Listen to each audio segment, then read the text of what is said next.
హే friends, good morning. ఏ వల్ల middle management ఎంత ఇంపాక్ట్ అవుతున్నారు, ఎంత ప్యాన్కి గురవుతారని చెప్పడానికి ఇది ఒక చిన్న ఎగ్జాంపుల్ మాత్రమే. నా ఫ్రెండ్ ఒక ఆయన ఉన్నారు, శుక్లా అని చెప్పి. He's from North India. Almost 20 years experience అయితే ఉంటుంది. He's like a mentor to me. ఒక ప్రాజెక్ట్కి ఇద్దరు కూడా కలిసి వర్క్ చేశాం. చాలా ఓపెన్ మైండెడ్, చాలా ఫ్రీగా ఉంటారు, మంచి మంచి గైడెన్స్ అనేది ఇస్తుంటారు అన్నమాట. చాలా వాల్యుబుల్ పాయింట్స్ అనేవి చెప్తుంటారు. సో ఆయన రీసెంట్గా కాల్ చేసి, పవన్, నేనైతే యాజ్ ఆఫ్ నా బెంచ్లో ఉన్నాను, మీ యొక్క కంపెనీలో ఏదైనా ఓపెన్ పొజిషన్స్ ఉంటే నన్ను రిఫర్ చేయని చెప్పారనమాట. ఈవెన్ నేను రీలొకేట్ అవ్వడం కూడా రెడీగా ఉన్నాను సౌత్ ఇండియాకి. సో నాకు ఎటువంటి ప్రాబ్లం లేదు. నాకు యాజ్ ఆఫ్ నా ఎంప్లాయ్మెంట్ అనేది ఖచ్చితంగా కావాలి. నాకు చాలా కమిట్మెంట్స్ ఉన్నాయి. సో వాళ్ళకున్న పాలసీ ప్రకారం ఆయన ఒక సర్వీస్ బేస్డ్ కంపెనీలో వర్క్ చేస్తున్నారు. వాళ్ళకున్న పాలసీ ప్రకారం 2 months మాత్రం బెంచ్ మీద ఉన్నారంటే మాత్రం తీసేస్తారనమాట. తీసేసిన తర్వాత వాళ్ళు చెప్పేస్తారు, మీరు వెళ్ళిపోండి అని చెప్తారనమాట. సో ఆ లోపల ఆయన అదే కంపెనీలో ఏదైనా ప్రాజెక్ట్ వెతుక్కోవాలి, లేకపోతే బయటకన్నా వెళ్ళాలన్నమాట. So it was in very panic state. ఆయన ఫోన్ చేసినప్పుడు నాకు చాలా కమిట్మెంట్స్ ఉన్నాయి. ఈ ఏజ్లో నేను నా రెజ్యూమే పట్టుకుని ఆల్మోస్ట్ 45 years అయితే ఆయనకి ఏజ్ ఉంటుంది. సో ఏజ్లో నేనైతే ఇప్పుడు నాకు రెజ్యూమే పెట్టుకుని నేను కంపెనీకి తిరగలేను.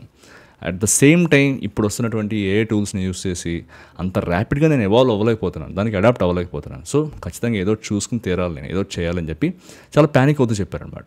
So at the same time ఆయన చెప్పి నాకు పాయింట్స్ ఏమంటే, ఇది అందరికీ వర్కౌట్ అవుతుందా లేకపోతే అందరూ రిలేట్ చేసుకుంటారో లేదో నాకు తెలియదు. బట్ ఆయన చెప్పింది ఏమంటే, ఇప్పుడు వాల్యూ అనేది ఒక ఎంప్లాయ్ యొక్క ఎక్స్పీరియన్స్ బేస్ మీద ఇవ్వడం లేదు, వాళ్ళ యొక్క అడాప్టబిలిటీ బేస్ మీద ఇస్తున్నారు. సో వాళ్ళు ఎంత త్వరగా ఈ టూల్స్ అనే వాటిని అడాప్ట్ చేసుకుంటారు వాళ్ళ యొక్క వర్క్ ఫ్లోస్లో ఉన్నదాన్ని చూస్తున్నారు తప్పితే, నాకు దీంట్లో ప్రాజెక్ట్ మేనేజ్మెంట్లో ఇన్ని ఇయర్స్ ఆఫ్ ఎక్స్పీరియన్స్ ఉంది, ఈ టెక్ స్టాక్లో ఇన్ని ఇయర్స్ ఆఫ్ ఎక్స్పీరియన్స్ ఉందని చెప్తే ఎవరో పట్టించుకోవట్లేదు. సో అదొక మైనస్ పాయింట్ అయింది నాకు. At the same time second thing వచ్చేసి, ఈ ఏ వల్ల ప్రతి డిసిప్లిన్లో, ప్రోడక్ట్ డెవలప్మెంట్ లైఫ్ సైకిల్లో ప్రతి డిసిప్లిన్లో కూడా ఏ టూల్స్ అనేవి వచ్చేసాయి. సో వీటిని యూజ్ చేసుకుని రిడెండెంట్గా ఉన్నటువంటి మేనేజర్ రోల్స్ ఏ డిపార్ట్మెంట్ అయినా కానివ్వండి, ప్రాజెక్ట్ మేనేజ్మెంట్ అవ్వచ్చు, రిపోర్టింగ్ అవ్వచ్చు, team analytics, hiring, even decision మేకింగ్లో కూడా వీళ్ళైతే ఏని చాలా ఎక్కువ యూజ్ చేస్తున్నారు. సో మిడిల్ మేనేజ్మెంట్ ఎవరైతే ఉన్నారో, అవసరం లేదని చెప్పి ఎవరైతే అనుకుంటున్నారో వాళ్ళనైతే తీసేస్తున్నారు. నాకైతే చాలా కంగారుగా ఉంది. సో చాలా ఫ్యామిలీ కమిట్మెంట్స్ ఉన్నాయి. సో నేనైతే చూస్తున్నాను, బయట ఆపర్చునిటీస్ గురించి చూస్తున్నాను. సో నీకేమైనా ఉంటే చెప్పు, రిఫర్ చేయని చెప్పి చాలా ప్లీజింగ్గా రిక్వెస్ట్ చేశారనమాట. నాకే చాలా బాధ వేసింది.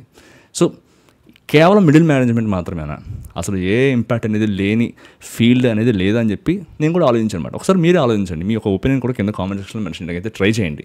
ఎందుకంటే మనం చూస్తున్నాం ప్రతి ఫీల్డ్లో కూడా ఏ యొక్క ఇంపాక్ట్ అనేది ఉంది. సో మనం ఎలాగా ఏం చెప్పలేం కదా. ఒక 5 years ఇప్పుడు యాజ్ ఆఫ్ నో ఎలా ఉంది, ఒక 5 years తర్వాత ఎలా ఉంటుందో మనం చెప్పలేం కదా.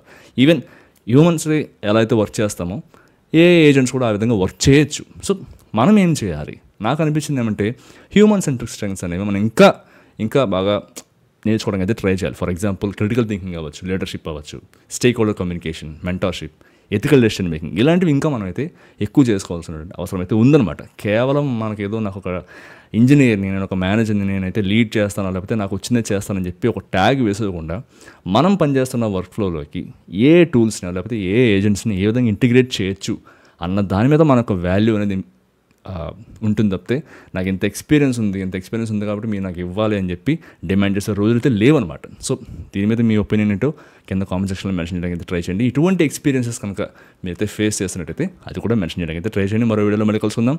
అందరికీ టేక్ కేర్, బాయ్.